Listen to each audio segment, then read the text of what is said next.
Alors là, c'est une rencontre improbable avec quelqu'un.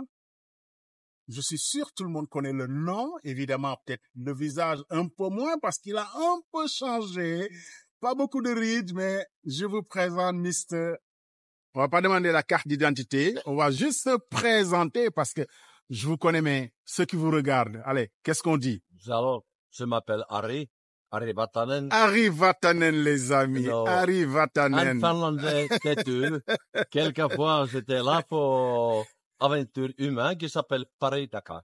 Ari Vatanen, les amis. Ari Vatanen, quand même. Le Dakar, le Paris-Dakar, Ari Vatanen, évidemment, tout le monde se souvient. Qu'est-ce qui vous a pris de vous lancer dans cette aventure? Combien de fois le Paris-Dakar, déjà? Je crois que j'en ai fait 14 fois. Mon premier était 87, le dernier 2007, peut-être 14 fois. Quel privilège. Je suis quelqu'un qui... La vie m'a donné beaucoup. Sans Paris-Dakar, je crois que ma vie sera beaucoup plus pauvre.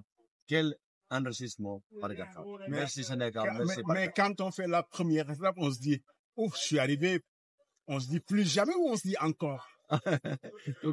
C'est vrai. À un moment donné, quand tu es plein de ténérés, et tu te rends compte comment tu es petit. Tu te rends compte que c'est pas toi qui vas apprivoiser ou dompter Sahara. C'est Sahara qui va te dompter. Et waouh. Et ça te donne un certain respect, une certaine humilité. Mais, malgré tout, si on arrive finalement au bout de 3 semaines, on arrive à la croche, je suis toujours en tête. J'ai gagné, c'est pas vrai. Rita, ma femme, était là. C'est de mal à décrire ce bonheur, surtout mon premier Dakar. Ça fait combien de temps que t'es pas revenu au Sénégal déjà? Maintenant, ça fait 10 d'années que je n'ai pas venu, malheureusement. Alors, heureusement, grâce à l'ambassade de Finlande qui m'a invité, je suis venu. Il faut que je vienne plus. Le Sahara, certainement que tu as été repéré. Est-ce qu'il y a des endroits où tu repasses et tu dis, l'année dernière, cet endroit, je me souviens, j'avais crevé ici, je m'étais embourbé ici, je vais éviter. Comment on arrive à avoir ces repères dans le désert comme ça? En fait, il faut avouer, finalement... Est-ce que tu avais la superstition quand même de se dire, l'année dernière, ici, j'ai failli ne pas sortir, donc j'évite?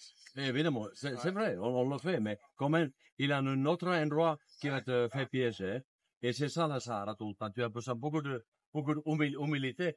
Tu peux jamais approcher avec une certaine arrogance, c'est moi qui le maître. Non, c'est Sahara qui est toujours le maître, et c'est une très bonne leçon d'humilité. Mais Harry, comment ça se fait, t'as pas, allez, ça, c'est peut-être, ça à la limite de ce que tu as fait. Comment ça se fait, t'as pas germé d'autres champions quand même finlandais après toi? Il y en a pas eu. Comment ça se fait? Non, il y en a, mais ils sont plutôt dans le championnat de rallye, parce que ils ne sont pas travaillés pour les courriers qui viennent ici à Dakar. Moi, c'est le sens de travailler pour Peugeot, pour Chantot, et après Citroën, on est venu ici plusieurs fois. Mais il y en a en Finlande, on a cette tradition de sport mécanique qui est toujours très fort. Les fans, c'est un peu le monde de rallye. Les Finlandais sont quand même toujours visibles. F1, c'est toi qui en parle. Allez, c'est qui ton pilote préféré? F1 ou qui te ressemble le plus? Allez. Non. Kimi Räikkönen, peut-être, il ne me ressemble pas le plus. Mais certainement, j'aime bien Kimi, parce qu'il ne parlait pas beaucoup. Il a laissé ses actes parler. Et finalement, Kimi était toujours pareil, peu d'expression, mais fiable. Alors Allez, il t'est arrivé quand même de mettre un coup de volant à un concurrent dans le désert, non? Temps, ça arrive, hein? Le gars, il veut passer, tu dis non, pas cette fois-ci. C'est arrivé, ça. Ça se produit sur le circuit. Oui. Au rallye, on a l'esprit de fair play. Parce que la Sahara nous a appris qu'on est petit, il faut respecter les concurrents, il faut respecter les gens qui habitent là-bas. Oui, pour moi, Paris-Dakar est universel. So when I finally arrived to famous Lac Rose. Donc, quand je suis arrivé au célèbre Lac Rose, Rita, ma femme, m'attendait à l'arrivée.